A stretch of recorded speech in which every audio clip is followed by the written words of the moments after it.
Welcome to Trending in Education. This is Mike Palmer. I wanted to introduce you to a very special episode. We're dropping right as we head down to Austin for South by Southwest EDU on Monday, March 7th. If you happen to be at that conference, definitely stop by the podcast stage at 11 a.m. local time. And I'll be doing a panel with Terri Gibbons, Dan Harrison, and Tarlin Ray.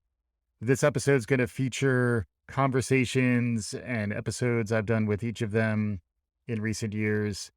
It's a nice episode to set us up for what we hope will be a fantastic panel. I'm really excited to get down to Austin again and get back out into the swing of the conference experience. Hopefully a little serendipity and some insight along the way. That's coming next.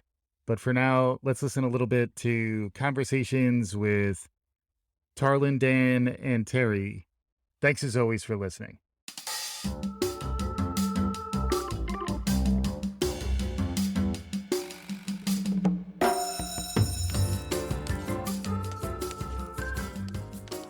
Welcome to Trending in Ed. This is Mike again. I've been reflecting a lot over the last 2 years, thinking back to 2 years ago when we were supposed to fly down to Austin for South by Southwest EDU. And on March 6th of 2020, the mayor of Austin canceled South by Southwest. And by virtue of that, South by Southwest EDU was also canceled. And our plans to head down there and record a live session were really put on hold for the last 2 years. Coming full circle, fingers crossed, it looks like we will be heading back down there. This will allow for some closure and some resolve of what may have been frustrating and may have been kind of a blocker in at least my mind. So I'm looking forward to turning the page. Listeners know I'm a big fan of the Zygarnik effect. Bluma Zygarnik, a pupil of Lev Vygotsky, established in the Gestalt psychology frame that we remember incomplete things better than we do complete ones. So right now, this is still an open book. Hopefully soon it'll be closed beautifully with a panel down there. And the panel is going to consist of 3 folks who've been on Trending in Education before. The first I'm going to talk about is Dr. Daniel Harrison. Dan and I went to New College of Florida back in the 20th century. And Dan went on to become a sociologist and someone who does social histories, cultural histories. I had him on Trending in Education to talk about his book, Live at Jackson Station. Great appearance. We'll hear a little more from that later on. But that ultimately led to us collaborating together to launch a podcast called Inside Jackson Station, which I'm going to play a little bit for you now so you get a sense. Dan will be down in Austin with me. He'll be part of the panel. Inside Jackson Station is the name of the podcast, InsideJacksonStation.com. Check it out. I think you might enjoy what you're hearing. To give you a taste, here's how that podcast begins. Thanks as always for listening.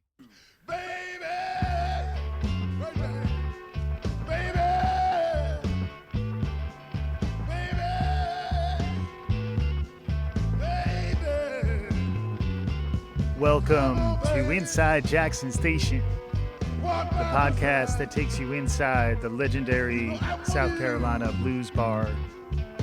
That's Nappy Brown singing with Bob Margolin on guitar. You'll hear more from Bob later on when he's interviewed.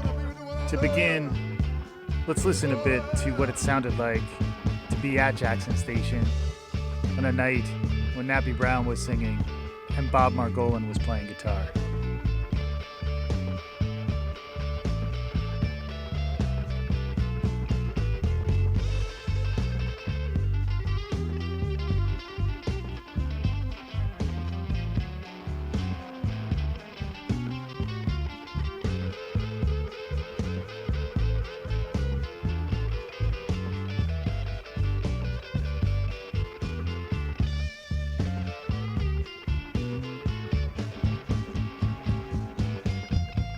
The story of Jackson Station might have been forgotten had it not been for the work of Dan Harrison, the author of Live at Jackson Station and the host of this podcast.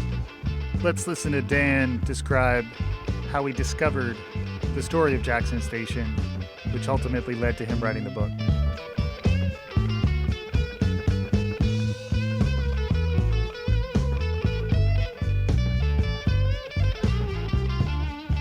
And then I migrated down to South Carolina. And after a one-year stint at Furman University, I've been at Lander University, which is in Greenwood, South Carolina, for the last 16 years or so. I'm a professor of sociology here, and also have been doing a number of research projects over the years. In 2014, I started my second book project, which is Live at Jackson Station, which focuses in on this blues bar in the South Carolina upstate, in a little town called Hodges, South Carolina.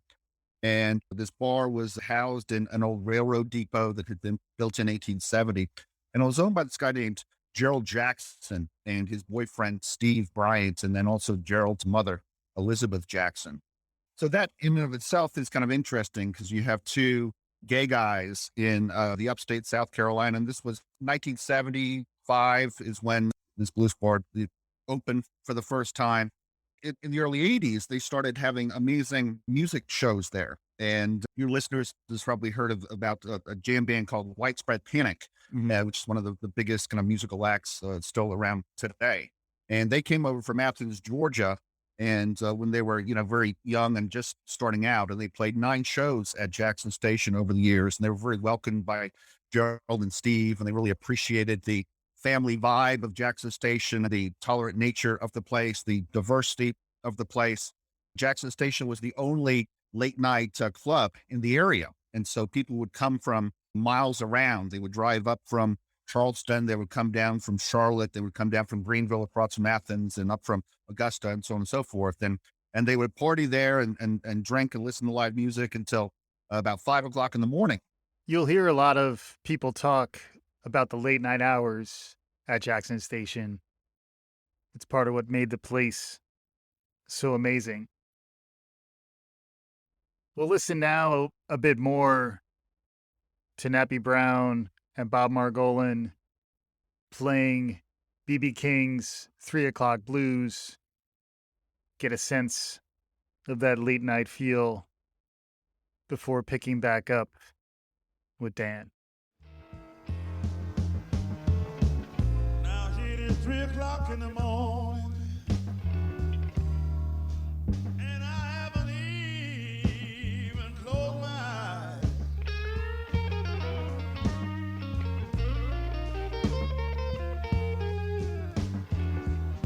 Here it is 3 o'clock in the morning, baby, and I haven't even closed my eyes.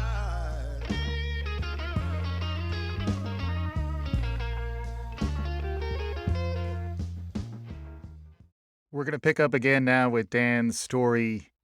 Like any good blues story, there's a little bit of tragedy to it. The story of Gerald Jackson and Jackson Station took a tragic turn in April of 1990. We'll pick up with Dan here. It all came crashing down one day when Gerald, the owner, got attacked by a maniac with a bush axe in the parking lot. And then the club, for all intents and purposes, closed down. Right. And when I moved to Greenwood, which is where my university is housed, I had heard about this place being just, this amazing kind of oasis of tolerance and kind of just diversity and cosmopolitanism, which is really kind of rare in, the deep South. And I live in a place which is still, it's a very red state, South Carolina is, but you have pockets of blue and lots of purple kind of along the way. I found that idea to be very fascinating. And I was looking for the next research project. And so I started to do some investigation into Jackson Station as a musical identity and kind of this local institution that would promote and nurture and foster a whole bunch of musical talent over the years, actually. And a lot of, bands would come over from Atlanta and Athens. Love Tractor, which was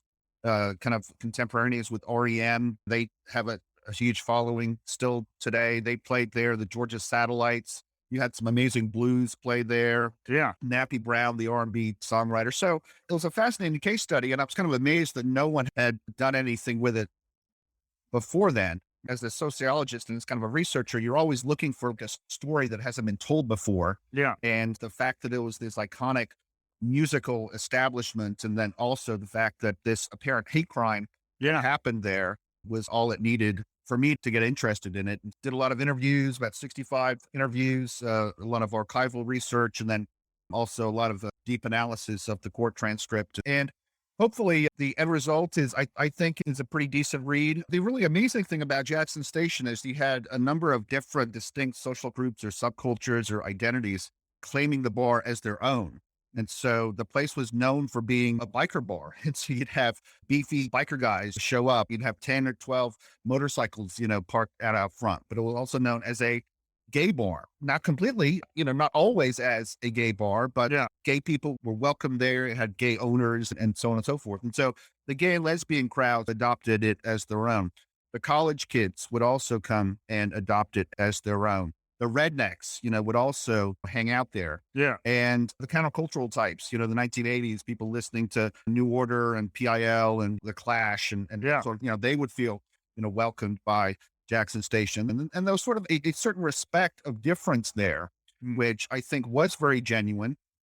And very rarely were there any sort of interdisciplinary squabbles. And I think Gerald Jackson in particular was gracious enough to basically let everyone know that all were welcome. And so in this respect, it was a very Catholic, with a small c place, very ecumenical vibe was going on there. Mhm. And I think that is something which you don't find a lot of places.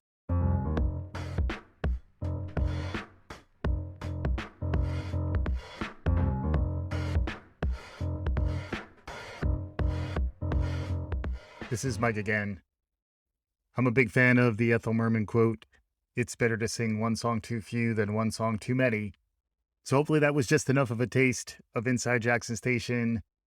Check out the original episode, my interview with Dan from about a year ago. Inside Jackson Station, we're about to finish up season 1, 6 episodes, interviews with artists like Bob Marcolin. Dan will be down there with me in Austin. Check us out at the podcast stage. Also joining us down there will be Terri Givens. Terri has been a regular guest on Trending in Education many different times. She's a political science professor now at McGill University. She's written a couple of books in recent years. We've talked about both of them. Radical Empathy was the first book, which is now out on paperback. And her new book is called The Roots of Racism, which is a comparative look at racism and its roots, not just in the US, but also spanning all the way back to the transatlantic slave trade back in the 15th century.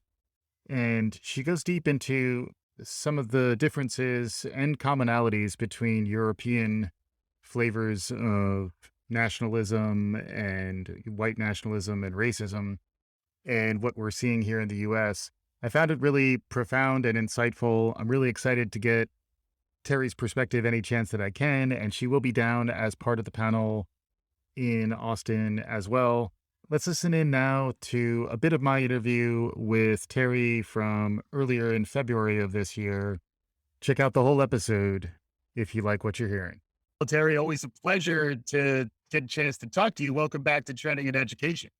Thank you. It's great to be here, as And- always. Yeah, and you are a prolific writer. You have a new book, which we definitely want to talk about. I did read it, which is credit. Amazing. Yeah, I know. It's an interesting read. It actually broadened my perspective as someone who maybe is overly domestic U.S. focused in my perspective. The book's called The Roots of Racism, The Politics of White Supremacy in the U.S. and Europe.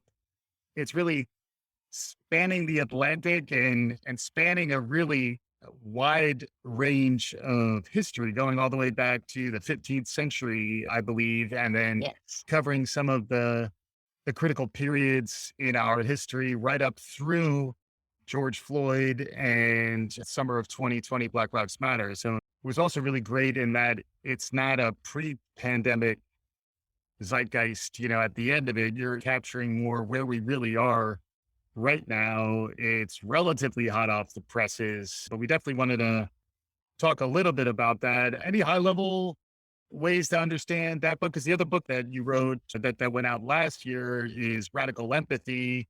And we're going to be at South by Southwest EDU in March on the podcast stage doing a panel together. If folks are interested in Terry's stuff, check us out at South by Southwest EDU. The books are Radical Empathy and The Roots of Racism. We'll probably be talking more about the transatlantic, broader global perspective about race, which is what I really got out of the new book, which was really a bit of a revelation for me. So I wanted to spend a little time on that. Can you just catch our listeners up on who you are and what led you to write maybe the most recent book? Yep. So I'm a political scientist and I recently joined McGill University. And my research over the years really led up to this point. I started out studying anti-immigrant parties in Europe, the Front National and the Republikaner in Germany, and so on. And so my first book was Voting Radical Right in Western Europe. And that book really came at an interesting time in Europe because at the same time that the far right Austrian Freedom Party was coming into power in Austria, in response to that, the EU passed a racial equality directive and then led up to another book project that came out in 2014 called Legislating Equality. Part of the problem is when I was studying these issues back in the late 90s, everybody in Europe, except the UK, of course, would say, oh, well, race isn't an issue here.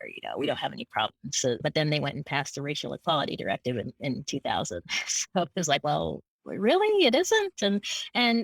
But I've also seen this divide within political science of people who study the US and people who study other countries. And when I was doing this work back in the late 90s, early 2000s, I can count on one hand the number of us, especially people from Black or minority backgrounds who are doing this work in Europe. And obviously there are people in the UK and other people in Europe doing some of this work, but it was not, even remotely mainstream. I mean, my books were well received, but I feel like I've been forging this path throughout my career. And, even studying immigration politics beyond the US wasn't, just in general, wasn't a topic that a lot of people were looking at back then. The American Political Science Association, it's only been in the last 10 years or so that they started a section on the politics of immigration. Yeah. And so there's been this void in the literature that has not pulled all these pieces together.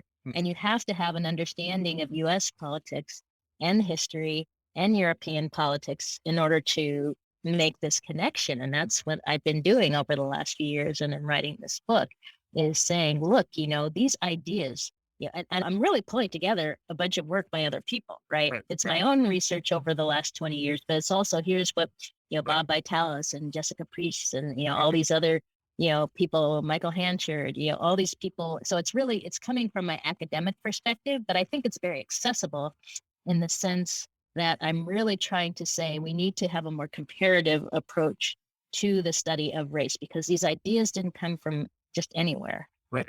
They go back to the 15th century and the development of the slave trade. And then what happened after Reconstruction and what happened with immigration. And all these different things are coming into play in this idea of race and racism. Things that are systemic and that are structural in nature take a long time to turn around or change. And they also require a more broad understanding so that anything that you try to do to make a change is likely going to have influences in other places. I was really struck by some of the white nationalist politics of the US wound up informing the Nazis and back in the 30s, which was, there are a lot of those types of connections that, I don't know, I maybe I just think of things in terms of the high school social studies classes that I took, where you take your world history in one context, and in that case, it's, the US and how we helped in these world wars.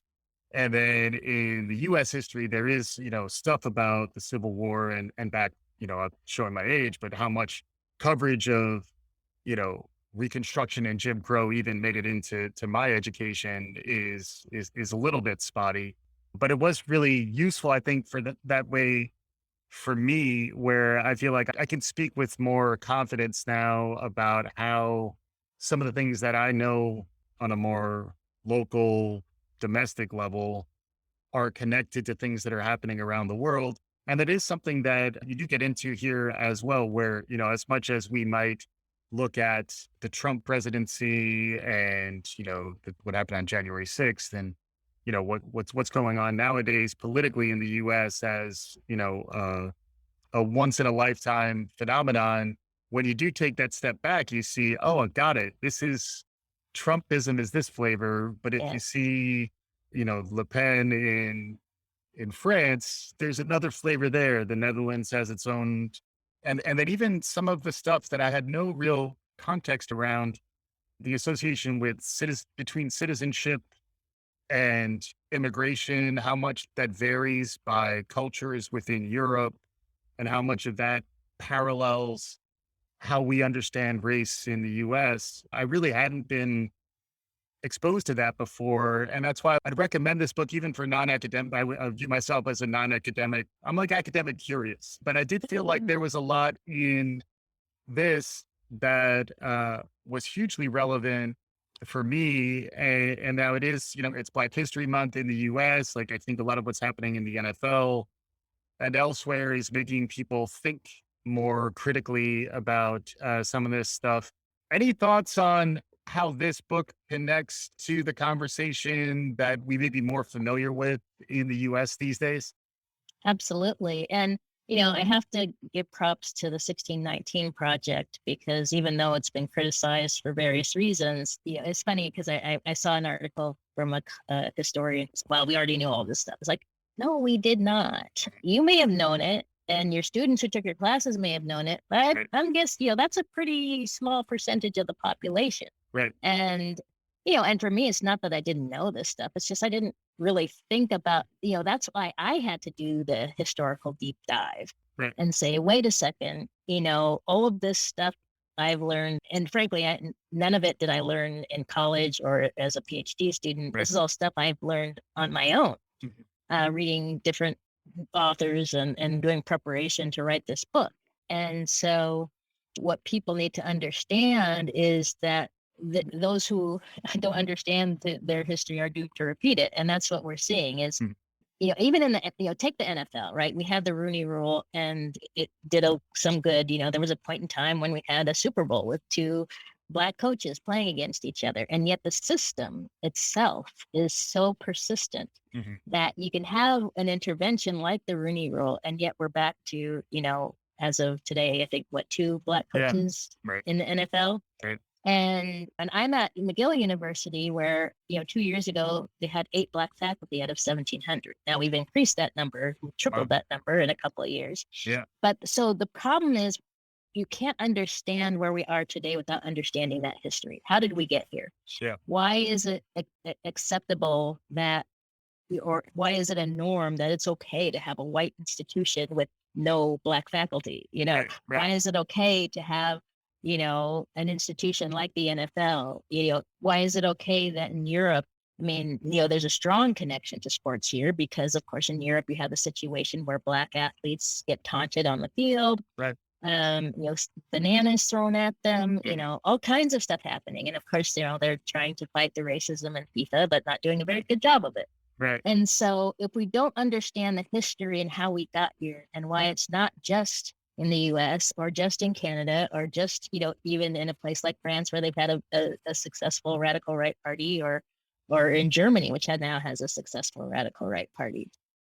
And, it does tie to not only is there the connection between, in history for, between the Jim Crow laws and Nazi Germany, but South Africa as well, and the Right. Right. apartheid. Hmm. So, we have to understand that ideas don't respect borders. Right. And in fact, there are people who purposely connect, and that is happening today. It's happened in the past. It goes back to, so much of this transmission happened through the Catholic Church in the 15th and 16th century, right? Mhm. And so, and the kings who were beholden to the church and all of that. And so I think it's really important to understand that, these things are so persistent and it's so hard to change them because we have to deal with the underlying structure, not only the underlying structures, but the norms and the ideologies that lie underneath them, Mhm. or just the things that we accept. Right. I mean, do we ever, take a step back and think about the fact that, Black History Month maybe, but, it's every single day, we're seeing the results Yeah. of, 500 years of racism.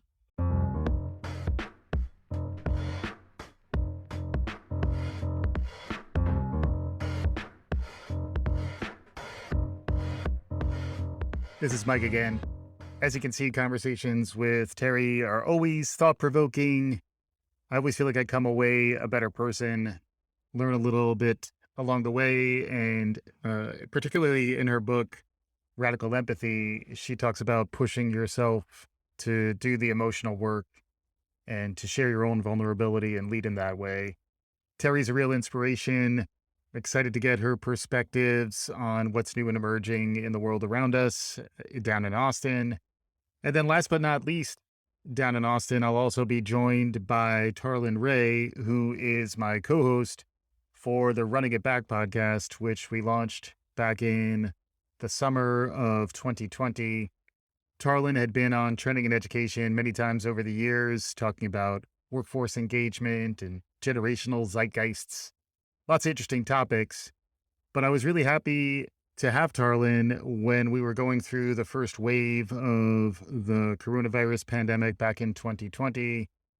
I needed a release. I was doing a lot of education podcasts. I was really busy because of the pandemic, but I needed a little bit of a refresh. And at the time, live sports was not happening due to the COVID protocols. So the only thing that sports fans like Tarlin and I had as refuge in those early days was the Last Dance documentary series about the 1998 Chicago Bulls.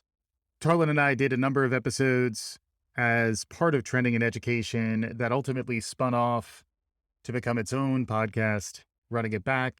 You can find it anywhere you find your podcasts. Also, check us out at runningitback.fm.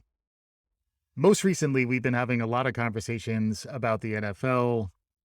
We talked about the Rooney Rule. We did that last January when the hiring carousel in the NFL happened again. We talked about it once again. You may have noticed Terri referenced it also in her conversation with me. Tarlin and I went deeper into the case that Brian Flores has issued against the NFL, which dropped right at the beginning of Black History Month. We've been covering that. We also go to lighter fare. We've done a lot of issues on women's tennis, episodes about Simone Biles, episodes about Tiger Woods, Mahmoud Abdul-Rauf, practice, Allen Iverson's practice. It's a little more of an informal, entertaining, conversational flow, a little different than the interviews you might hear typically on Trending in Ed, but we're always looking for lessons learned. Tarlin's a real resource with a depth of experience as a edtech investor and a leader, and he's someone I really rely on for perspective. Let's hear a little bit of me and Tarlin talking on our most recent episode about the NFL when we dove into a little bit more about the Flores suit.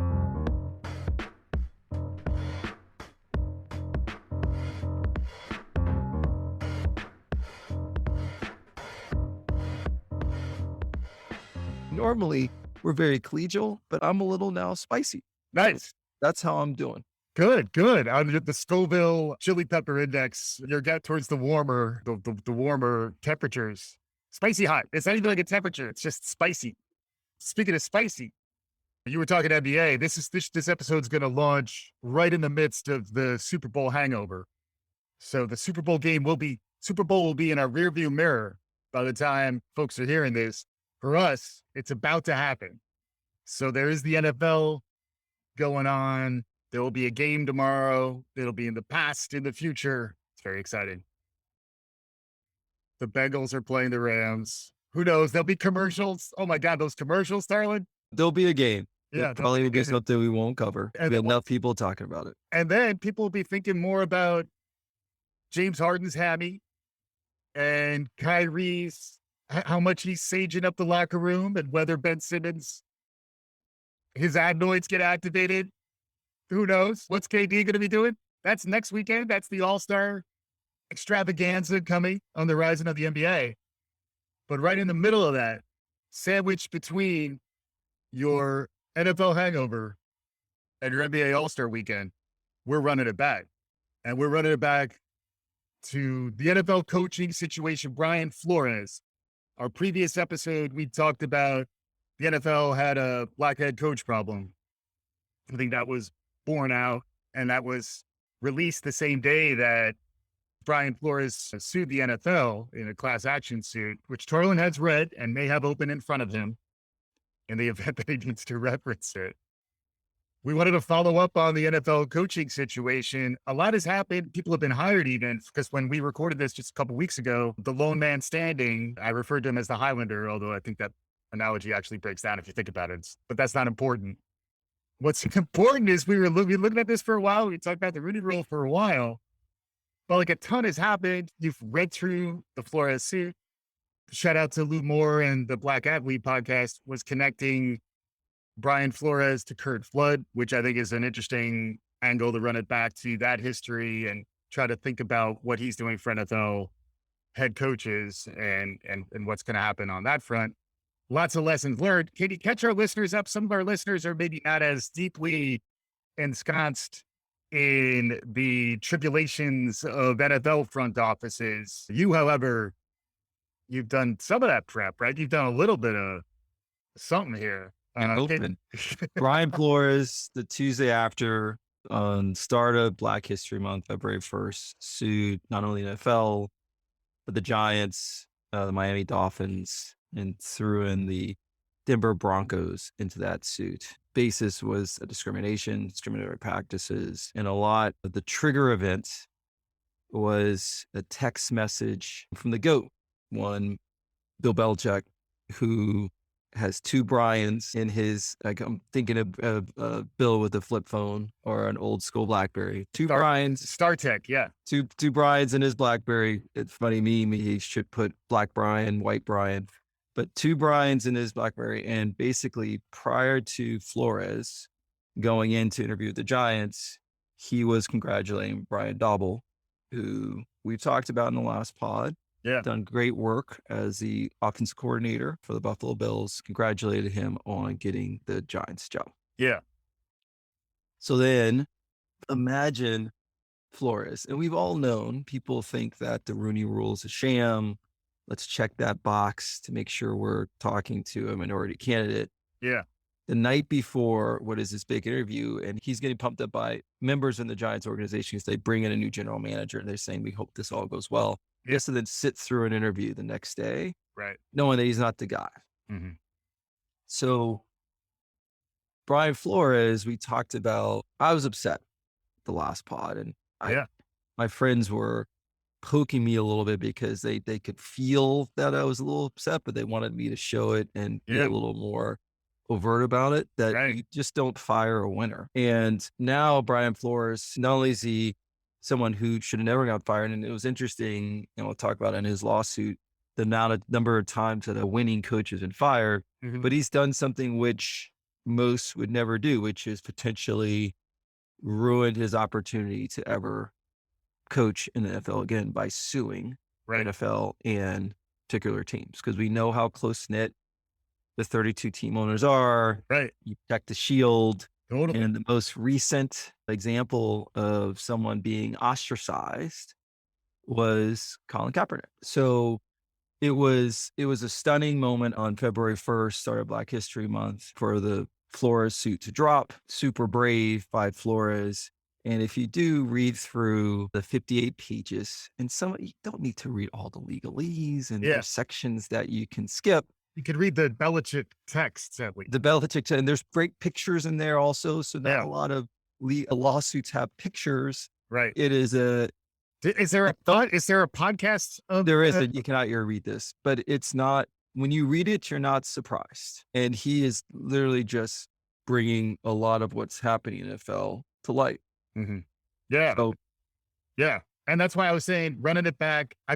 We've talked a little bit about Kurt Flood historically, but I do think this is a time to make that connection back in history where folks may not remember Kurt Flood, who was a all-star center fielder for the Cardinals in the 1960s into the early 70s, who wound up suing Major League Baseball to question the rights of owners to their players' contracts and the ability of the player to actually ultimately become a free agent. Interestingly, his career suffered. He was blacklisted to a large extent afterwards, not to mention the psychological trauma he went through. He was never really the same baseball player again. I think there's more upside for Flores in his future, but it is an interesting analogy, and it is a way in which movements do change things, is that the whistleblower or the first person to move does so to their own detriment, but ultimately in service of something more. And that's where I do think Brian Flores as a figure is someone we're going to continue to get to know better. And the idea that an individual can hold the owners of the NFL accountable is somewhat reminiscent of Kurt Flood doing that as a baseball player. And Flood is still remembered in labor history, particularly sports labor history.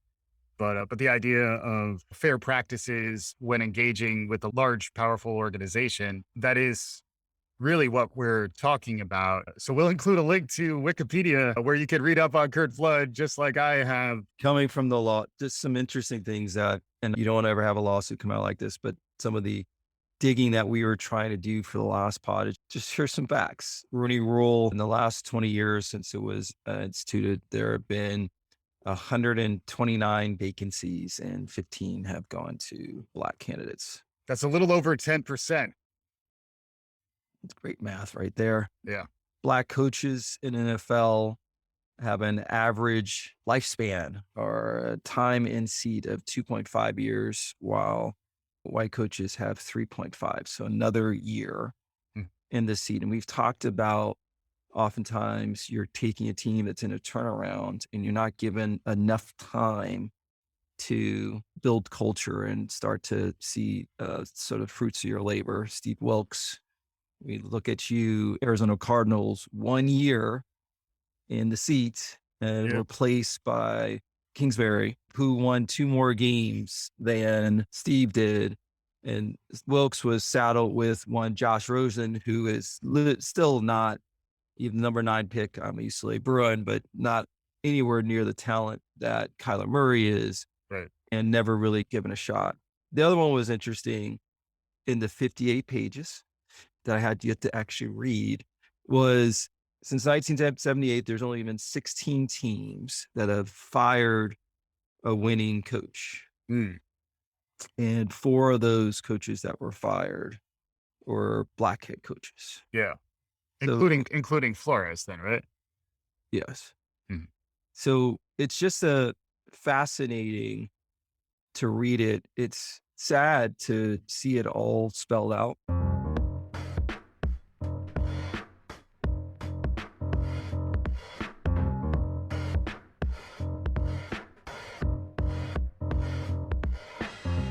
This is Mike one last time.